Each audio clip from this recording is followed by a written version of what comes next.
बिस्मिल्लाहिर्रहमानिर्रहीम। अस्सलामुअलैकुम। मकतब टीवी देखने वालों को आरजे मोहम्मद नईम नई वीडियो में खुशामदीद कहता है। प्यारे दोस्तों, जैसे कि आप सबको पता है कि बकरा ईद आने वाली है और बकरा ईद क्यों मनाई जाती है, इसके पीछे की पूरी कहानी क्या है, सच्चाई क्या है, इन सब चीजों के बारे में हम आपको पूरी मालूमात देंगे। लेकिन इससे पहले आपसे गुजारिश करते हैं कि वीडियो को आखिर तक जरूर देखिएगा, स्किप मत कीजिएगा, नहीं तो पूरी बात आपकी समझ में नहीं आएगी। दोस्तों, आपको YouTube पर बहुत सारी वीडियोस मिल जाएंगी, लेकिन आपको इतना डिटेल, इतनी तफसील से किसी ने नहीं बताया होगा जितनी तफसील से हम आपको बताने जा रहे हैं। अलबत्ता दोस्तों, अगर आपने हमारे चैनल मकतब टीवी को सब्सक्राइब नहीं किया हुआ तो अभी सब्सक्राइब कर लें और साथ में मौजूद बेल आइकॉन को जरूर प्रेस करें ताकि आने वाली हमारी वीडियोस का नोटिफिकेशन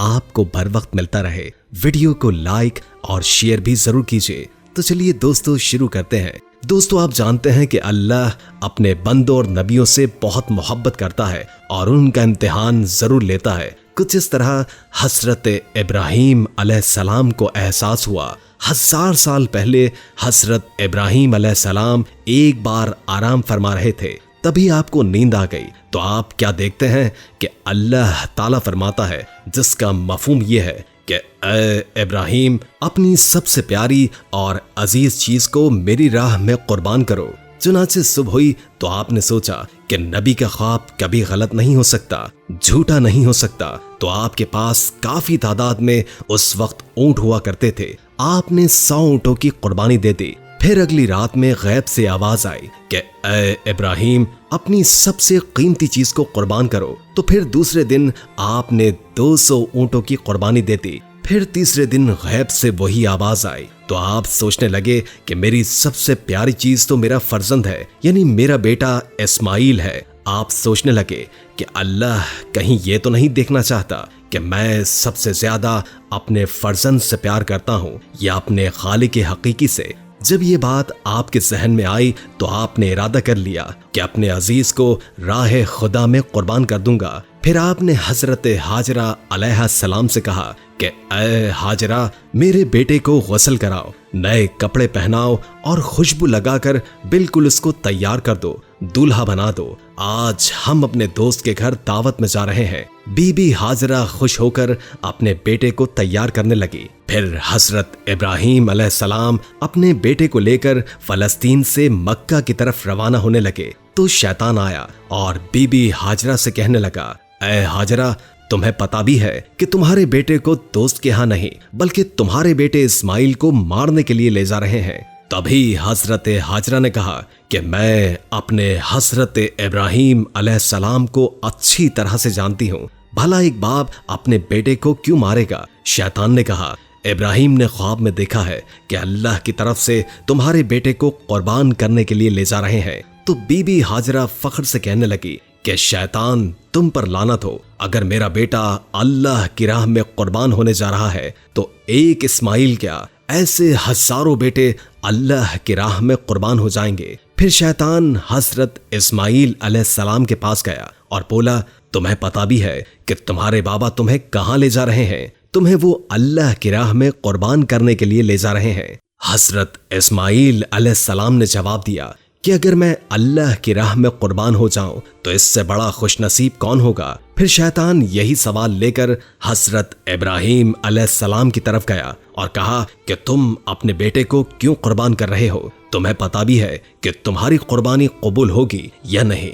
तभी हजरत इब्राहीम अलैहिस्सलाम पत्थर उठाते हैं और शैतान को लानत कहकर वो पत्थर मारते हैं। बताया जाता है कि तभी से मक्का शरीफ में हज के दौरान शैतान को पत्थर मारा जाता है। फिर आप आगे बढ़ने लगे और अपने प्यारे फर्जंद से फरमाते हैं, क्या आपको पता है कि हम आपको अल्लाह की राह में कुर्बान करने के लिए ले जा रहे हैं। तभी हजरत इस्माइल अलैहिस्सलाम कहने लगे, बाबा, इससे बेहतर मेरे लिए क्या होगा कि मुझे अल्लाह की राह में एक अल्लाह के नबी कुर्बान करने के लिए ले जा रहे हैं। लेकिन बाबा, मेरी एक इल्तिजा है कि जब मेरा गला कटेगा तब आप नहीं देख पाएंगे, इसलिए रस्सी से मेरे हाथ पांव दोनों अच्छी तरह से बांध लेना। और बाबा, मैं चाहूंगा कि आप अपनी आंखों पर भी पट्टी बांध लें ताकि आपको मुझ पर रहम ना आ जाए। बस फिर क्या था, हजरत इब्राहिम अलैहिस्सलाम ने अपने बेटे के हाथ और पैर और आंखों पर पट्टी बांध ली और हाथों पर छुरी लेकर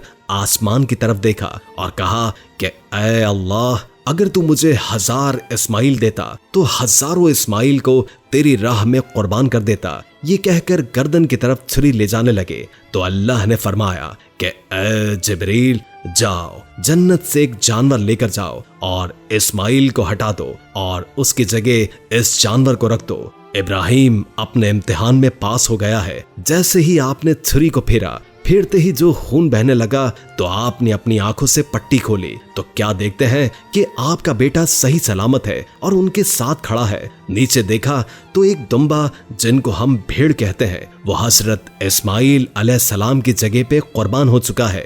हजरत इब्राहिम अलैहिस्सलाम ने अल्लाह का शुक्र अदा किया और गैब से आवाज आई, ऐ इब्राहिम, ये इम्तिहान ता कयामत याद रखा जाएगा और तेरी सुन्नत को ईमान वाले हर साल याद रखेंगे, अल्लाह की राह में कुर्बानी पेश करेंगे। तभी से ये सिलसिला जारी हुआ। ईद के 70 दिन बाद यानी 2 महीने 10 दिन के बाद बकरा ईद मनाई जाती है। हिंदुस्तान, पाकिस्तान, बांग्लादेश और तमाम देशों में 3 दिन तक ये त्योहार मनाया जाता है, जिसमें दुम्बा, बकरा, गाय, ऊंट और हलाल जानवरों को ज़िबा किया जाता है और कुर्बानी के गोश्त के 3 हिस्से बनाए जाते हैं। पहला हिस्सा गरीबों मिस्कीनों के लिए, दूसरा हिस्सा रिश्तेदारों के लिए और तीसरा हिस्सा अपने घर के लिए किया जाता है। बकरा ईद को ईद उल अज़हा भी कहा जाता है। जो लोग कुर्बानी कर रहे हैं वो लोग खास गरीबों को जरूर तकसीम करें। दोस्तों, कुरान मजीद की रूह से कुर्बानी इस्लामी शायर यानी निशानियों में से है,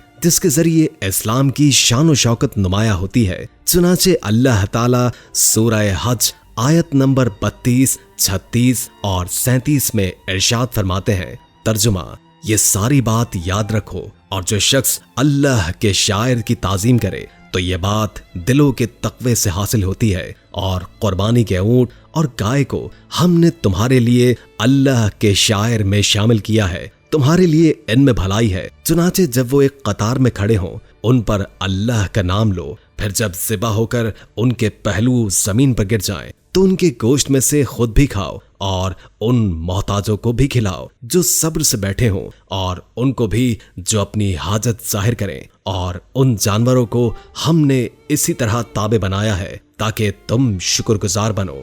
अल्लाह को ना उनका गोश्त पहुंचता है ना उनका खून, लेकिन उनके पास तुम्हारा तकवा पहुंचता है। उसी ने ये जानवर तुम्हारे लिए इस तरह ताबे बना दिए हैं ताकि तुम उन पर अल्लाह की तकबीर करो कि उसने तुम्हें हिदायत अता फरमाई। और जो लोग खुश असलूबी से नेक अमल करते हैं उन्हें खुशखबरी सुना दो। दोस्तों, यहाँ अल्लाह ताला का हुक्म बिल्कुल वाज़ेह है जिससे कुर्बानी की अहमियत जाहिर होती है। इसलिए हर मुसलमान को चाहिए कि अल्लाह के इस हुक्म को पूरा करे। दोस्तों, हमारी आज की इस वीडियो को जरूर शेयर कीजिएगा। अगर वीडियो अच्छी लगी हो तो लाइक करके हमारे चैनल को सब्सक्राइब कर दें और बेल आइकॉन को क्लिक कर दें। अल्लाह हाफिज।